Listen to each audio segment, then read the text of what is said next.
The Bet by Anton Chekhov.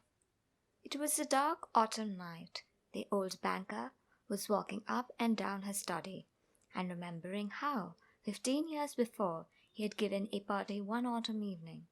There had been many clever men there, and there had been interesting conversations. Among other things, they had talked of capital punishment. The majority of the guests, among whom were many journalists and intellectual men, disapproved of the death penalty. They considered that form of punishment out of date, immoral, and unsuitable for Christian states. In the opinion of some of them, the death penalty ought to be replaced everywhere by imprisonment for life. "I don't agree with you," said their host, the banker. "I have not tried either the death penalty or the imprisonment for life, but if one may judge a priori, the death penalty is more moral and more humane than imprisonment for life. Capital punishment kills a man at once, but lifelong imprisonment kills him slowly. Which executioner is the more humane? He who kills you in a few minutes, or he who drags the life out of you in the course of many years?" "Both are equally immoral," observed one of the guests, "for they both have the same object, to take life away. The state is not God. It has not the right to take away what it cannot restore when it wants to." Among the guests was a young lawyer, a young man of 25. When he was asked his opinion, he said, "The death sentence and the life sentence are equally immoral. But if I had to choose between the death penalty and imprisonment for life, I would certainly choose the second. To live anyhow is better than not at all." A lively discussion arose.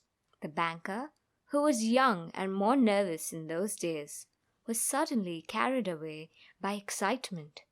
He struck the table with his fist and shouted at the young man, "It's not true. I'll bet you 2 millions you would not stay in solitary confinement for 5 years." "If you mean that in earnest," said the young man, "I'll take the bet. But I would not stay 5, but 15 years." "15? Done!" cried the banker. "Gentlemen, I stake 2 millions. "Agreed. You stake your millions, I stake my freedom," said the young man. And this wild, senseless bet was carried out. The banker, spoilt and frivolous, with millions beyond his reckoning, was delighted at the bet. At supper, he made fun of the young man and said, "Think better of it, young man. Well, there is still time. To me 2 millions are a trifle, but you are losing 3 or 4 of the best years of your life. I say 3 or 4 because you won't stay longer. Don't forget either, you unhappy man, that voluntary confinement is a great deal harder to bear than compulsory. The thought that you have the right to step out in liberty at any moment will poison your whole existence in prison. I am sorry for you." And now the banker, walking to and fro, remembered all this and asked himself, what was the object of that bet? What is the good of that young man's losing 15 years of his life and throwing away 2 millions? Can it prove that death penalty is better or worse than imprisonment for life? No, no, it was all nonsensical and meaningless. On my part, it was the caprice of a pampered man, and on his part, simple greed for money. Then he remembered what followed that evening. It was decided that the young man should spend the years of his captivity under the strictest supervision in one of the lodges of the banker's garden. It was agreed that for 15 years he should not be free to cross the threshold of the lodge, to see human beings, to hear the human voice, or to receive letters and newspapers. He was allowed to have a musical instrument and books, was allowed to write letters, to drink wine and to smoke. But the terms of the agreement The only relations he could have with the outer world were by a little window made purposely for that object. He might have anything he wanted: books, music, wine, and so on, in any quantity he desired, by writing an order, but could only receive them through the window. The agreement provided for every detail and every trifle that would make his imprisonment strictly solitary, and bound the young man to stay there exactly 15 years, beginning from 12 o'clock of November 14, 1870, and ending at 12 o'clock November 14, 1885. The slightest attempt on his part to break the conditions, if only 2 minutes before the end, released the banker from the obligation to pay him 2 millions. For the first year of his confinement, as far as one could judge from his brief notes, the prisoner suffered severely from loneliness and depression. The sounds of the piano could be heard continually day and night from his lodge. He refused wine and tobacco. Wine, he wrote, excites the desires, and desires are the worst foes of the prisoner. And besides, nothing could be more dreary than drinking good wine and seeing no one. And tobacco spoiled the air of his room. In the first year, the books he sent for were principally of light character, novels with a complicated love plot, sensational and fantastic stories, and so on. In the second year, the piano was silent in the lodge, and the prisoner asked only for the classics. In the fifth year, music was audible again, and the prisoner asked for wine. Those who watched him through the window said that all that year he spent doing nothing but eating and drinking and lying on his bed, frequently yawning and angrily talking to himself. He did not read books. Sometimes at night he would sit down to write. He would spend hours writing, and in the morning tear up all that he had written. More than once he could be heard crying. In the second half of the sixth year, the prisoner began zealously studying languages, philosophy, and history. He threw himself eagerly into these studies, so much so that the banker had enough to do to get him the books he ordered. In the course of 4 years, some 600 volumes were procured at his request. It was during this period that the banker received the following letter from his prisoner. My dear jailer, I write you these lines in 6 languages. Show them to people who know the languages. Let them read them. If they find not one mistake, I implore you to fire a shot in the garden. That shot will show me that my efforts have not been thrown away. The geniuses of all ages and all lands speak different languages, but the same flame burns in them all. Oh, if you knew only what unearthly happiness my soul feels now from being unable to understand them. The prisoner's desire was fulfilled. The banker ordered 2 shots to be fired in the garden. Then, after the 10th year, the prisoner sat immovably at the table and read nothing but the gospel. It seemed strange to the banker that a man who in 4 years had mastered 600 learned volumes should waste nearly a year over one thin book, easy of comprehension. Theology and histories of religion followed the Gospels. In the last 2 years of his confinement, the prisoner read an immense quantity of books, quite indiscriminately. At one time, he was busy with the natural sciences. Then he would ask for Byron or Shakespeare. There were notes in which he demanded at the same time books on chemistry and a manual of medicine and a novel, and some treatise on philosophy or theology. His reading suggested a man swimming in sea among the wreckage of his ship, and trying to save his life by greedily clutching first at one spot and then another. The old banker remembered all this and thought, tomorrow at 12 o'clock he will regain his freedom. By our agreement, I ought to pay him 2 million. If I do pay him, it is all over with me. I shall be utterly ruined. 15 years before, his millions had been beyond his reckoning. Now he was afraid to ask himself what were greater, his debts or his assets. Desperate gambling on the stock exchange, wild speculation and excitability which he could not get over even in advancing years, had by degrees led to decline of his fortune, and the proud, fearless, self-confident millionaire had become a banker of middling rank, trembling at every rise and fall in his investments. "Curse bet!" muttered the old man, clutching his head in despair. "Why didn't the man die? He is only 40 now. He will take my last penny from me. He will marry, will enjoy life, will gamble on the exchange, while I shall look at him with envy like a beggar, and hear from him every day the same sentence: 'I am indebted to you for the happiness of my life. Let me help you.'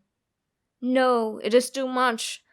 The one means of being saved from bankruptcy and disgrace is the death of that man." It struck 3 o'clock. The banker listened. Every one was asleep in the house, and nothing could be heard outside but the rustling of the chill trees. Trying to make no noise, he took from a fireproof safe the key of the door which had not been opened for 15 years, put on his overcoat, and went out of the house. It was dark and cold in the garden. Rain was falling. A damp cutting wind was racing about the garden, howling and giving the trees no rest. The banker strained his eyes. He could neither hear the earth, nor the white statues, nor the lodge, nor the trees. Going to the spot where the lodge stood, he twice called the watchman. No answer followed. Evidently the watchman had sought shelter from the weather, and was now asleep somewhere either in the kitchen or in the greenhouse. If I had the pluck to carry out my intentions, thought the old man, suspicion would fall first upon the watchman. He felt in the darkness for the steps and the door, and went into the entry of the lodge. Then he groped his way into a little passage and lighted a match. There was not a soul there. There was a bedstead and no bedding on it, and in the corner there was a dark cast iron stove. The seals on the door leading to the prisoner's room were intact. When the match went out, the old man, trembling with emotion, peeped through the little window. A candle was burning dimly in the prisoner's room. He was sitting at the table. Nothing could be seen but his back, the hair on his head, and his hands. Open books were lying on the table, on the 2 easy chairs, and on the carpet near the table. 5 minutes passed, and the prisoner did not once stir. 15 years' imprisonment had taught him to sit still. The banker tapped at the window with his finger, and the prisoner made no movement whatever in response. Then the banker cautiously broke the seals of the door and put the key in the keyhole. The rusty lock gave a grating sound, and the door creaked. The banker expected to hear at once footsteps and a cry of astonishment. But 3 minutes passed, and it was as quiet as ever in the room. He made up his mind to go in. At the table, a man, unlike ordinary people, was sitting motionless. He was a skeleton with his skin drawn tight over his bones, with long curls like a woman's, and a shaggy beard. His face was yellow with an earthy tint in it, his cheeks were hollow, his back long and narrow, and the hand on which his shaggy head was propped was so thin and delicate that it was dreadful to look at it. His hair was already streaking with silver, and seeing his emaciated, aged-looking face, no one would have believed that he was only 40. He was asleep. In front of his bowed head there lay on the table a sheet of paper on which there was something written in fine handwriting. "Poor creature! thought the banker.